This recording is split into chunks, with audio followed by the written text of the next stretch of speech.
வணக்கம் ஃப்ரெண்ட்ஸ். இது வீடியோ லாக்ஸ். கதை கேட்கலாம் வாங்க. நம்ம கதையோட ஹீரோ கேசவன் நாராயணன் பற்றி தெரிஞ்சுக்க மிகவும் ஆவலோட இருந்தோம் இல்லையா? இந்த எபிசோட்ல இருந்து அவரோட சைல்ட்ஹுட் டேஸ், மேரேஜு, போர் தொழில் பற்றிலாம் தெரிஞ்சுக்கலாம். அவரோட லைஃப் ஹிஸ்ட்ரி கேட்டு நிறைய பேர் கண்டிப்பா இம்ப்ரெஸ் ஆவீங்க அப்படின்னு என்னால சொல்ல முடியும். எழுத்து சித்தர் பாலகுமாரன் அவர்கள் அவருடைய கதையில வர ஒவ்வொரு கேரக்டரையும் தனித்தன்மையோட தான் சித்தரிப்பார். அதே மாதிரி தான் இந்த கதையில வர்ற கேசவனையும் படைச்சிருக்கார். அவர் கதையை தெரிஞ்சுக்கிறதுக்கு முன்னாடி நம்ம சேனலுக்கு சப்போர்ட் பண்ற அனைத்து நல்ல உள்ளங்களுக்கும் நன்றி. வாங்க வீடியோக்குள்ள போகலாம். கேசவன் நாராயணன் கதை. ஜெய விஜயி பவ. நான் கேசவன் நாராயணன், சோழ நாட்டின் உபதளபதி, அந்தணன், ஆனாலும் போர் தொழில் செய்பவன். நான் இறந்து 1000 வருடங்களுக்கு மேலாயிற்று. ஒருவர் இறந்த பிறகு போக வேண்டிய உன்னதமான ஒளி இடத்திற்கு போகாமல், பூமியில் வாழ்ந்த இடங்களை தடவி தடவி அலையாமல், இவை இரண்டுக்கும் நடுவே உள்ள ஒரு வெளியில் இருந்தபடி நான் பூமியை கவனித்துக் கொண்டிருக்கிறேன். பூமியில் உடம்பாக இருப்பதால் அங்கே செயல்கள் மிக முக்கியமாக இருக்கின்றன. இடையராது எதிலாவது ஈடுபட்டிருக்க வேண்டியிருக்கிறது. தன்னை முற்றிலும் சுருக்கி கொண்டு அடர்ந்த தனிமையில் தனக்குள்ளே தன்னை கவனித்தபடி கிடப்பது இங்கே எளிதாக இருக்கிறது. தவம் செய்ய முனிவர்கள் வனத்திற்கும் குகைகளுக்கும் போவார்களாம். இதுவும் ஒரு வனம்தான், ஆனால் மரமே இல்லாத ஒரு வனம். இது ஒரு குகை, மலையே இல்லாத குகை. அமைதியாக இருக்கும்போது மனம் உள்ளுக்குள் அடங்கும். ஆனால் இந்த இடத்திலும் ஆட்டம் போடுகிறவர்கள் உண்டு, அதிகம் அலைகிறவர்கள் உண்டு. அமைதியானவர்களை இந்த ஆட்டம் ஒன்றும் கெடுக்காது. பூமியினுடைய அமைப்பு மனம் வெளியே அலைவது, இந்த இடத்தின் அமைப்பு மனம் உள்ளே இருப்பது. இதற்கும் மேலே ஒரு இடம் இருக்கிறது, அங்கு மனமே காணாமல் போகும். அதுதான் உண்மையான சொர்க்கம். இது நடுவிலே இருக்கிற சொர்க்கம். பூமியை சொர்க்கமாக்கிக் கொள்வது மனிதர்களுடைய கையில் இருக்கிறது. நான் பூமியில் இருந்தபோது எல்லா வேலைகளையும் கவனித்து கொண்டு என் மனதையும் ஆழ்ந்து பார்த்து வந்தேன். மனதை கவனிக்காமல் வேலைகளில் ஈடுபட்டதில்லை. எந்த வேலைகளிலும் ஈடுபடாமல் மனதை கவனிக்கவில்லை. நடுவில் இருந்தேன், இடைப்பட்ட இடத்தில் இருந்தேன். இறந்த பிறகும் எனக்கு இடைப்பட்ட இடம்தான் கிடைத்திருக்கிறது. ஆனால் இது ஒரு சொர்க்கம். கீழே எதிரிகள் இருந்தார்கள், நண்பர்கள் இருந்தார்கள், பிடித்தவர்கள் இருந்தார்கள், பிடிக்காதவர்கள் இருந்தார்கள், உயர்ந்தவர்கள் இருந்தார்கள், தாழ்ந்தவர்கள் இருந்தார்கள். இங்கே அப்படி எதுவும் இல்லை. எல்லோர் மீதும் ஒரு விதமான நட்பு பரவி இருக்கிறது. உடைமைகள் என்று எதுவும் இல்லாததால் சண்டைகள் என்று எதுவும் இல்லை. இறந்து போய் மேலே வந்து விட்டாயா, வா, வந்து ஒரு மூலையில் கிட. நீ ஒரு மூலையில், நான் ஒரு மூலையில். வெறுமே கிடக்க வேண்டியதுதான். வேறு ஏதோ ஒரு சக்தி தீர்மானம் செய்து நம்மை மேலோ கீழோ அனுப்பும் வரை அமைதியாக காத்திருக்க வேண்டியதுதான். அமைதி என்ற வார்த்தையை புரிந்து கொள்வதற்கு இந்த இடம் மிகச் சரியான இடம். ஞானி, மிக பெரிய ஞானி என்பதில் நெல் முனை அளவும் சந்தேகமில்லை. உன்னை பற்றி சொல், உன்னை பற்றி சொல் என்று அவர் மறுபடி கேட்பது என்னை பற்றி அறிவதற்கு அல்ல, என்னை அமைதிப்படுத்துவதற்கு. நான் கொஞ்சம் பிடிவாதக்காரன். பூமியிலும் என் மனதை வெளிப்படுத்தியதில்லை. தந்திரமான வாழ்க்கையின் முக்கியமான பகுதி அதிகம் பேசாதிருப்பது. வேடிக்கை வினோதங்களில் மனம் லயித்ததில்லை.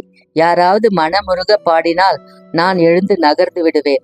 வேதம் சொல்லுகிற இடத்தில் இருக்க விருப்பம், ஆனால் கலந்து கொள்ள விருப்பமில்லை.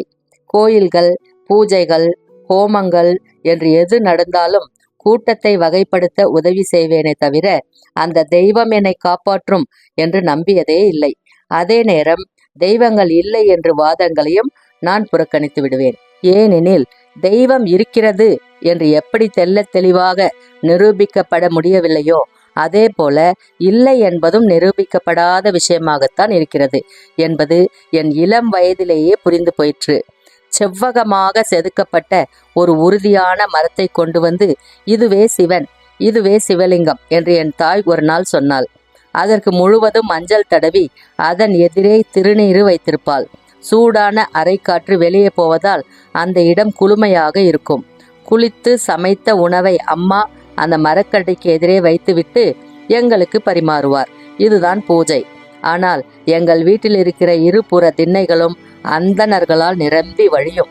புராண கதைகள், கிரகங்களை பற்றிய ஆராய்ச்சிகள், தத்துவ விசாரணைகள், பிறப்பு இறப்பு பற்றிய கேள்விகள், பதில்கள், மனிதனின் ஒழுக்கங்கள், வீட்டு வசதிகள், தேசத்தின் நலன்கள், படைகளின் பலங்கள், படைக்கலங்களின் திறமை, படைக்கலங்கள் பெருக்க வேண்டியதன் அவசியம், நவீன கண்டுபிடிப்புகள் என்று எங்கள் வீட்டு திண்ணையில் அரங்கேறும். என் வீடு தெற்கு பார்த்த வீடு. வடக்கிலிருந்து வாடை காற்று வரக்கூடாது என்பதற்காக 8 கட்டு தாண்டி கொல்லைப்புறமும் அதற்கு பின்னே மிக உயர்ந்த மதில் சுவரும் கட்டியிருப்பார்கள். கருங்கல்லால் ஆன அந்த மதில் சுவரை தாண்டி வாடை காற்று வராது. அதே சமயம் குளுமைக்கும் குறைவிருக்காது. என் அப்பாவின் பக்கம் ஆயுத பயிற்சி உள்ளவர்கள் இல்லை. என் அம்மாவின் பக்கம் திறமையான போர் வீரர்கள் இருந்தார்கள். அதில் ஒருவர் உடும்பை பிடித்து ஏறுவதில் வல்லவர். ஏறுவதற்காகவே உணவை குறைத்து உடம்பை மெல்லியதாக வைத்திருப்பார். உடும்பை வளர்க்கிறவர் வேறு, உடும்பை வீசுகிறவர் வேறு, உடும்பை பிடித்து ஏறுகிறவர் வேறு. 3 விதமாக செயல்படுவர். வளர்ப்பவர் உடும்பை மிகவும் கொழுக்க வைக்க மாட்டார். மிகவும் கொழுத்த உடும்பை மேலே வீசி எறிவது கஷ்டம். உடும்பை மேலே வீசி எறிய வேண்டுமென்றால் மிகுந்த புஜ வலிமை வேண்டும். அன்று பிறந்த கன்றுக்குட்டியின் பாதி எடை ஒரு உடும்பு இருக்கும். நல்ல உயரத்தில் வீசினால்தான் உடும்பு பிடித்து ஏறுபவருக்கு உதவியாக இருக்கும். பலம் பொருந்திய நபர் வீசிவிட்டு நகர்ந்து கொள்ள இழுத்து இழுத்து ஏறுகிறவர் உடும்பு பிடியை இறுக்கமாக்கி உச்சியில் எங்கே கை வைத்து நிற்க முடியும் என்பதை தடம் பார்த்து மிக விரைவாக கண்ணிமைக்கும் நேரத்தில் ஏறிவிடுவார். ஏறிய பிறகு தான் இருக்கிறது உண்மையான சோதனை. உள்ளே ஆட்கள் இருக்கிறார்களா என்று சொல்லவும், ஆட்கள் எத்தனை பேர் இருக்கிறார்கள் என்று சொல்லவும், உள்ளே வரலாமா வரக்கூடாதா என்று சொல்லவும் சங்கேத மொழிகள் உள்ளன. அவை பறவை கூக்குரல் போல் இருக்கும். உடும்பு பிடித்து ஏறுவதில் வல்லவரான என் தாய் மாமன் ஓடுவதிலும் வல்லவர்.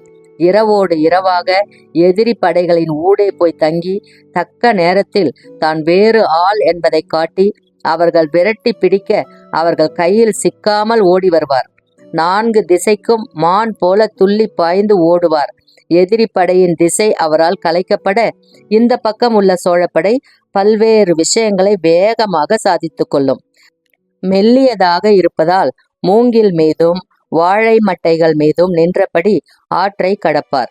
இது நீர்மேல் நடப்பதைப் போல ஒரு தோற்றத்தை கொடுக்கும். ஒரு கோட்டையை முற்றுகையிடுகிற போது இவர் முன்கூட்டியே போய் கோட்டைக்குள்ளே போகின்ற மாட்டு வண்டிகளுக்கு அடியிலே ஒட்டி படுத்துக்கொள்வார். பிறகு இருளில் இறங்கி பதுங்கி இருந்து எந்த பக்கம் தாக்கப் போகிறோமோ அதற்கு எதிர்ப்பக்கம் தீமூட்டி ஆட்களின் கவனத்தை திருப்பி கோட்டைக்குள்ளே இருக்கின்ற யானைகளை கலவரப்படுத்தி குதிரைகளின் வாளை முறுக்கி விரட்டி கலவரங்களுக்கு நடுவே கோட்டை கதவை திறந்து விடவும் செய்திருக்கிறார். இன்னொரு தாய்மாமன் வில்லாளி. இன்னொரு தாய்மாமனின் மைத்துனன் மல்யுத்தர். இன்னொரு ஒன்றுவிட்ட தாய்மாமன் அருண்மொழி பட்டன். மாதண்ட நாயக்கர் ராஜேந்திர சோழரின் தளபதி. மாமன்னன் ராஜராஜருக்கு உறுதுணையாகவும் சேனாபதியாகவும் இருந்த கிருஷ்ணன் ராமனான பிரம்மராயருக்கு பிறந்தவர். பிரம்மராயரின் வழிகாட்டலில்தான் பல அந்தணர்கள் அரசியலுக்குள் நுழைந்தார்கள். இன்னும் சில பேர் நிர்வாகத்தில் ஈடுபடுத்தப்பட்டார்கள். வேதம் சொல்வதை தவிர எனக்கு எந்த வேலையும் இல்லை என்று சுருங்கின அந்தணர்களை பிரம்மராயர் கிருஷ்ணன் ராமன் கை கூப்பி நமஸ்கரித்து நகர்த்தி விடுவார். அது முக்கியம் என்று ஆதரித்து பேசுவார். இந்த வேதங்கள் தான் பரதகண்டத்தின் நாகரிகம். இந்த செவி வழியான மறைதான் நம்மை காப்பாற்றும் என்றெல்லாம் புகழ்ந்து சொல்வார். அந்த மாதிரியான அந்தணர்கள் போன பிறகு மற்றவர்களோடு அமைதியாக அமர்ந்திருப்பார். இம்மாதிரியான வேதத்தை காப்பாற்ற வேண்டுமெனில், இந்த மாதிரியான நாகரிகத்தை தொடர்ந்து நடத்த வேண்டுமெனில் நம்முள் சில பேர் நிர்வாகத்தை கைக்கொள்ள வேண்டும். இன்னும் சிலர் படைகளை நடத்த பழக வேண்டும். எவ்வுயிர்க்கும் தீங்கு செய்யாத ஒரு அந்தணராக வாழ்தல் சிறப்புதான். ஆனால் வருங்காலம் எளிதாக இல்லையே. அந்நியர்கள் படையெடுப்பு வடக்கே இருந்து வெகு வேகமாக உள்ளுக்குள் வந்து கொண்டிருக்கிறது. காஷ்மீர தேசத்திற்கு அருகே இருக்கின்ற கோயில்கள் எல்லாம் யவனர்களால் இடிக்கப்பட்டு கொண்டிருக்கின்றன. வேதத்தை காப்பாற்றினால் வேதம் நம்மை காப்பாற்றும் என்பது கேட்க நன்றாக இருக்கிறது. ஆனால் எப்படி என்ற கேள்வி எழுகிறது. அரசாட்சியை பிடிக்க வேண்டும் என்று நான் அந்தணர்களை ஊக்கப்படுத்தவில்லை. அரசருக்கு துணையாக இருக்க வேண்டும் என்றுதான் ஊக்கப்படுத்துகிறேன். அரசராக இருப்பதை விட அமைச்சராக இருப்பதுதான் மிக கடினமான காரியம். நாம் அரண்மனைக்குள் இருக்கலாம், அரச வாழ்க்கைக்குள் இருக்கக்கூடாது. இப்போது போர் செய்யவோ நிர்வாகத்திற்கோ வர மறுத்தோம் என்றால் இன்னும் 100 வருடங்களில் நம்முடைய சோழ தேசம் பாழடிக்கப்படும். சோழ தேசம் மட்டுமல்ல, பாண்டியர்கள், சேரர்கள் எல்லோருமே அந்நியர்களின் தாக்குதலுக்கு ஆளாவார்கள். யவனர்களின் பிடியில் சிக்கி தவிப்பார்கள். யவனர்கள் நாடு பிடிக்க வரவில்லை, மதம் பரப்ப வருகிறார்கள். சிதறி சின்னா பின்னமாக இருக்கின்ற பரதகண்டம் இந்த எதிர்ப்பை, ஊடுருவலை எப்படி தாங்கும் என்று எனக்கு தெரியவில்லை. ஒரு காலகட்டத்தில் ஆண்கள் மட்டுமல்ல, பெண்களும் வாள் பிடிக்க கற்றுக்கொள்ள வேண்டிய நிர்பந்தம் ஏற்படும். அப்போதுதான் எது அழியாமல் இருக்க வேண்டும் என்று நினைக்கிறோமோ அது அழியாதிருக்கும். கவலை பலருக்கும் தொற்றி பலரும் இது பற்றி பேசி அந்தணர்கள் பல பேர் வாள் பிடிக்க கற்றுக்கொண்டார்கள். மதுவும் மாமிசமும் தான் மறவனின் குணம் என்று நினைப்பது தவறு. காட்டு வழியில் உண்ண உணவு எதுவும் இல்லையெனில் மாமிசம்தான் உணவாக இருக்கும். உடம்பின் இரத்த ஓட்டத்திற்கு அளவான மது உபயோகமாக இருக்கும். குளுமையான புத்தி, கோபத்தில் கெட்டு போகாத குணம், ஆபத்து காலத்திலும் அமைதியாக இருக்கின்ற தன்மை போன்றவைகளை நாம் கடைபிடிக்க வேண்டும். இனி படையெடுப்பது என்பது லட்சோப லட்ச வீரர்களை கொண்டு போய் எதிரியின் தேசத்தில் குவிப்பதல்ல. எதையோ தின்று எப்படியாவது அங்கு வந்து சேர் என்று கட்டளையிட துவண்டு போய் வருகின்றவன் படை வீரன் அல்ல. படையிலுள்ள ஒவ்வொருவருக்கும் ஆயுத பயிற்சி அவசியம். எல்லோருக்கும் ஒரே விதமான உணவு என்பது அவசியம். மன்னரோ, தளபதியோ, உபதளபதியோ, சேவகரோ, குதிரை வீரரோ, காலாட்படையோ, மாடுகள் பராமரிக்கிறவரோ யாராக இருப்பினும் ஒரே விதமான உணவு முக்கியம். ஏனெனில் எல்லோருக்கும் ஒரே விதமான உயிர்தான் இருக்கிறது. மரணம் நோக்கி போகையில் உயர்வு தாழ்ச்சி பார்த்தல் தவறு. எந்த பிரிவினையும் மற்று படையெடுத்து போகிற போது வெற்றி நிச்சயம். நமக்குள்ளேயே சலசலப்புகள் இருப்பின் ஜெயித்தல் மிக கடினம். அந்தணர் என்ற கம்பீரம் காட்டி ஒரு கோல் தொலைவில் நின்று பேசு என்று சொல்வதெல்லாம் பிற்காலத்தில் சிதறி போகும். வேறு யாரேனும் வந்து சிதறடிப்பதற்கு பதிலாக நாமே நெருங்கி மற்றவரை அணைத்து கொள்ளலாம் என்று தோன்றுகிறது. அந்தணர்கள் இது குறித்து வருட கணக்கில் பேசினார்கள். பரசுராமரை உதாரணம் காட்டினார்கள். துரோணரை பற்றி எடுத்துச் சொன்னார்கள். விருப்பம் உள்ளவர்கள் படையில் சேர்ந்து கொள்ளலாம், எந்தவித கட்டாயமும் இல்லை என்று சொன்னார்கள். மிக குறைந்த அந்தணர்களே படையெடுப்பில் கலந்து கொண்டார்கள். படையெடுப்பில் கலந்து கொண்டு மூச்சு திணறி மறவர்களால் கேலி செய்யப்பட்டு ஊருக்கு திரும்பி இது நமக்கு சரியான வேலை அல்ல என்று உரக்க கூறினார்கள். அடிப்படை பயிற்சியின்றி போனது பற்றி மறந்தார்கள். எனக்கு 14 வயதான போது காந்தலூர் சாலைக்கு அனுப்பப்பட்டேன். காந்தலூர் சாலை கடிகை மிக பெரிய படைக்கலன் பயிற்சி அளிக்கின்ற இடம். சேர தேசத்து அந்தணர்கள் ஒரு குன்றின் உச்சியில் மிக சிறப்பாக சகல தேசத்தவர்க்கும் படைக்கல பயிற்சி கொடுத்து வந்தார்கள்.